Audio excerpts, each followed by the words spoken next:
Olá pessoal, tudo bem com vocês? Eu sou o Georgival e neste vídeo eu vou falar sobre a 19ª rodada do Campeonato Brasileiro, focando na parte de cima da tabela. A 19ª rodada é aquela que em tese encerra o primeiro turno e geralmente a gente olha essa tabela e a gente chama o primeiro colocado de campeão do primeiro turno, né, simbolicamente, e geralmente quem termina em primeiro o primeiro turno ganha o campeonato. A história mostra esse fato. Há algumas exceções, mas geralmente quem termina em primeiro ganha o campeonato. Só que nesse ano de 2019 a gente não vai poder ter esse recorte porque a rodada termina sem ter uma definição de quem foi o melhor em 19 jogos, porque ainda há equipes que têm partidas a serem cumpridas, né? Casos aqui na parte de cima do Galo, que tem uma partida a ser feita, e do São Paulo, que tem 3 partidas a serem realizadas. E se o Galo vence a sua partida, contando aí com uma combinação de tropeços do São Paulo, ou o São Paulo vence as suas 3 partidas, num total de 19 jogos, pode ser que o Galo seja o melhor colocado em 19 rodadas, ou pode ser o São Paulo também.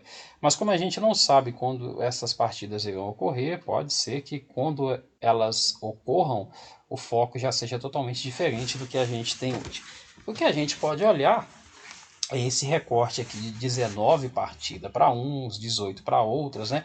Esse encerramento parcial aqui do primeiro turno. E nesse encerramento a gente tem os 3 primeiros colocados, o Internacional, o Flamengo e o Galo, que são as equipes que foram os protagonistas do primeiro turno do Campeonato Brasileiro.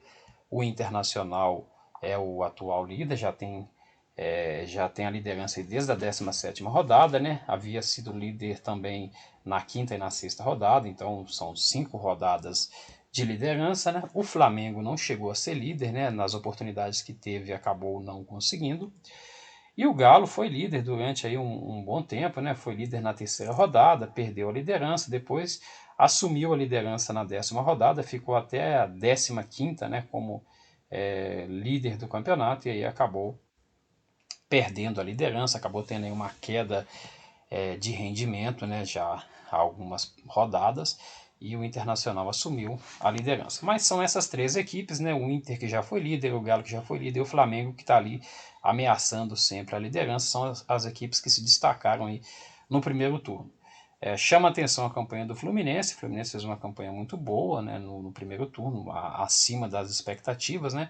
Uma equipe aí que tem jogadores experientes, jogadores mais jovens, né? Essa mescla aí acabou sendo interessante, né? E é uma equipe que a gente vai ver, vai acompanhar o que pode acontecer com ela no segundo turno. Não acredito que entre na briga pelo título, mas pode aí, de repente, conseguir uma varinha na Libertadores. E sempre fica aquela pergunta, né? Cadê os paulistas, né? Que historicamente são as equipes que mais vencem, né? Historicamente o Campeonato Brasileiro. E na era dos pontos corridos a gente sempre tem paulista ali brigando, né? A gente só teve um ano em que não teve nenhum paulista entre os 4 primeiros, que foi o ano de 2013. E no início do campeonato havia uma expectativa com o Palmeiras, né? Acabou não acontecendo, escolhas erradas do Palmeiras, especialmente em relação a treinador. E o São Paulo, que é a equipe que tem chance de entrar aqui, é uma equipe muito inconstante, né? Uma equipe que o seu treinador não inspira confiança, né? Apesar da vitória sobre o São Paulo, né? É um treinador que a cada resultado ruim tem sempre alguém falando em demissão. Então, como a gente tem toda essa insegurança em relação ao São Paulo, é difícil apostar aqui no São Paulo entrando na briga por título. Acho que o campeão será de fato um desses 3 aqui.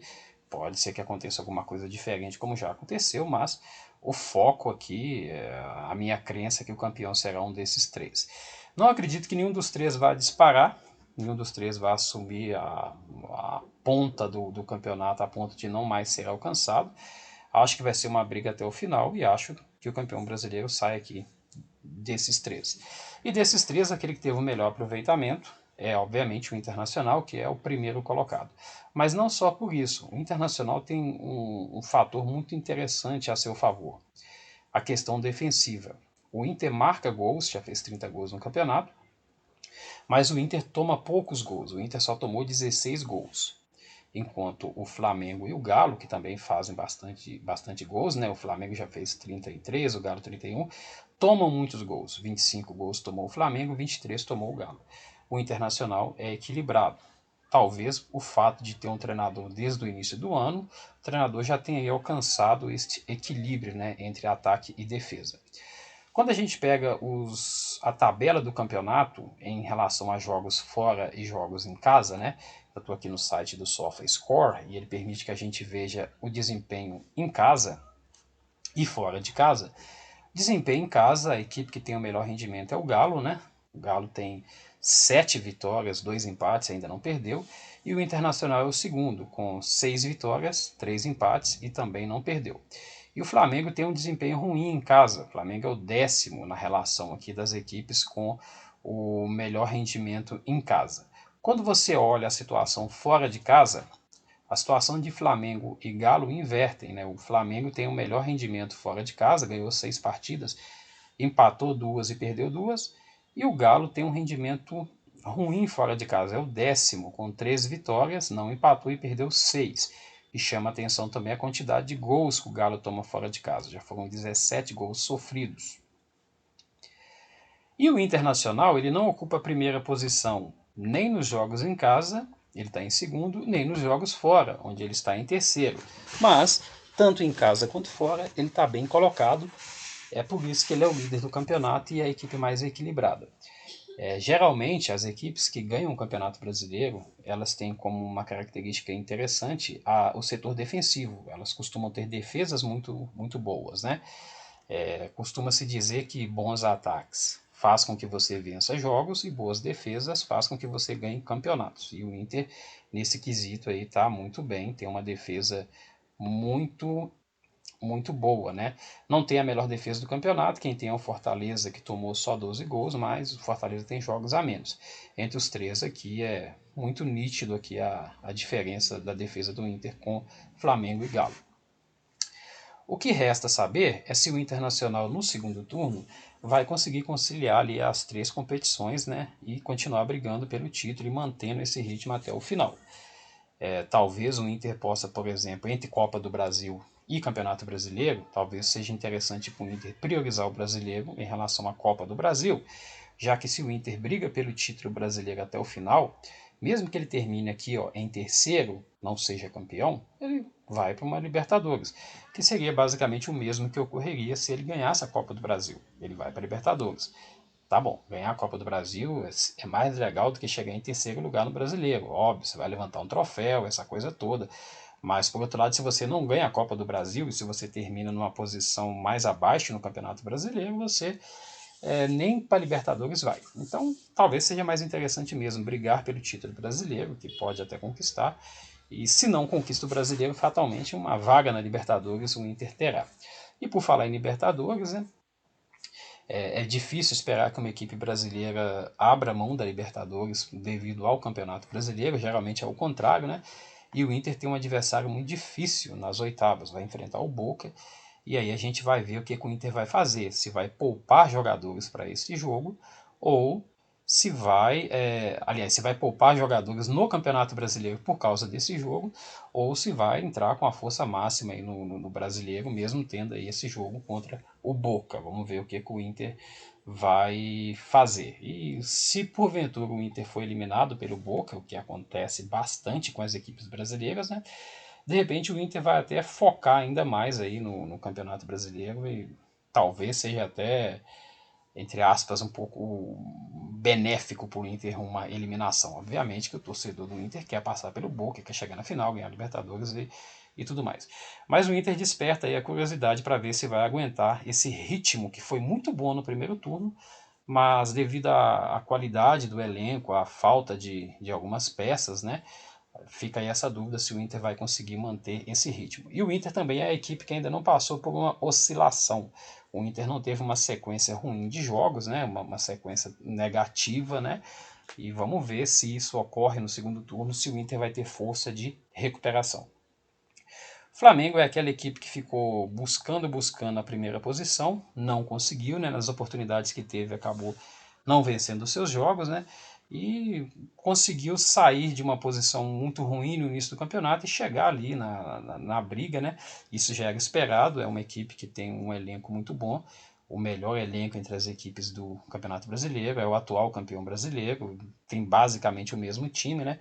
Tem o mesmo ataque do ano passado que marcou muitos gols, reforçado pelo Pedro, né? Então é um time que tem tudo aí para continuar forte na briga pelo título. Não acho que o Flamengo vá conseguir no segundo turno o que conseguiu ano passado, disparar no campeonato, porque o trabalho do Domenech é bem diferente do trabalho do Jorge Jesus, ele ainda não conseguiu aquele equilíbrio, aquela estabilidade na equipe, é uma equipe que ainda oscila, né? E é uma equipe que ainda toma muitos gols também. É uma equipe que depende muito do seu ataque, né? Assim como é o Galo também. O Flamengo é um time que precisa marcar gols para não perder os jogos, porque sempre vai ter espaços aí para o seu adversário. A prova disso é domingo, né? O Flamengo teve a oportunidade de passar à frente do São Paulo, acabou não marcando gols, e o São Paulo aproveitou os espaços e foi lá e venceu o Flamengo de forma categórica, né? Fez 4-1 em cima do Flamengo. Então é uma equipe que ainda busca o equilíbrio e a grande dúvida, a grande questão do segundo turno é se o Flamengo vai atingir o equilíbrio próximo ali de uma perfeição, né? Se o seu ataque vai funcionar tão bem quanto a gente acha que tem condições de funcionar, já que a gente já viu esse ataque trabalhando o ano passado, né? E se vai conseguir atingir ali um equilíbrio defensivo também, já que o Flamengo tem uma defesa diferente, não tem mais o Rafinha, não tem mais o Pablo Marinho. Vamos ver o que o Domenech consegue arrumar para o segundo turno. E o Galo também, o Galo é uma equipe bem desequilibrada também. Tem uma proposta muito boa de atacar, que funcionou muito bem no primeiro turno, levou a equipe à liderança, né? E vive um momento de oscilação. O Galo também é aquela equipe que precisa marcar gols, porque dá espaços para o adversário, né? E as falhas defensivas do Galo, talvez elas não apareciam tanto para o torcedor, porque o Galo estava vencendo os jogos. Então, mesmo que o Galo vencesse, por exemplo, por 4-3 um Atlético Goianiense, a gente focava nos 3 gols do Queno, na vitória do Galo, e às vezes esquecia que era uma equipe que tinha tomado 3 gols. O Galo sempre deu espaço, né? Sempre deu espaço para o adversário marcar, e sempre dependeu do seu ataque. E quando o ataque do Galo passa a não funcionar mais, passa a ter dificuldades, né? O Galo entra nessa situação difícil, né? Já está aí há alguns jogos sem conseguir marcar gols, há 2 partidas, e também o segundo tempo contra o Bahia, né? 2 partidas e meia sem marcar gols. E não tem um elenco tão bom quanto tem o Flamengo. O elenco do Galo ofensivo é um elenco em formação. O Galo aposta no Sacha, que foi um pedido do Sampaoli, e que nunca foi um goleador, e está mostrando aí que não é um grande goleador, não tem feito gols. E a opção que tem para o lugar do Sacha é o Marrone, que entra no time também e não consegue marcar gols. Então não tem tido muita diferença entre Sacha e Marrone, nenhum dos dois produzem nada. O Galo não tem reservas para os jogadores de lado, não tem reserva para o Queno, não tem reserva para o Samarino, né? Para o Savarino, né? Não o Samarino, reservas à altura. Então, quando o Galo não tem o Savarino por um lado ou o Queno pelo outro, o Galo sente muito, especialmente quando não tem ali o Queno. E a verdade é que o Galo deveria ter investido um pouco mais a partir do momento em que soube que não teria o Diego Tardelli. Seria interessante ter ido ao mercado buscar ali um jogador de mais qualidade, um jogador que saiba fazer gols. O Galo não buscou esse jogador, ainda está em tempo, né? Mas a gente não tem visto aí absolutamente nada em relação a um grande nome que venha. E a aposta agora é toda no trabalho do treinador. O Galo só está na posição que está, muito provavelmente por ter o Sampaoli como treinador, só que vive um momento de oscilação e a gente fica aí na dúvida se o Sampaoli vai conseguir ou não recolocar a equipe nos trilhos. O Galo fez um primeiro turno bom, teve uma queda de rendimento no final, mas ainda é um primeiro turno bom, é o terceiro colocado brigando ainda pela liderança e pelo título. Vive um momento de oscilação e a grande dúvida é se no segundo turno o Galo vai conseguir se recuperar ou se vai ter dificuldades para poder se manter ali nas primeiras posições do campeonato.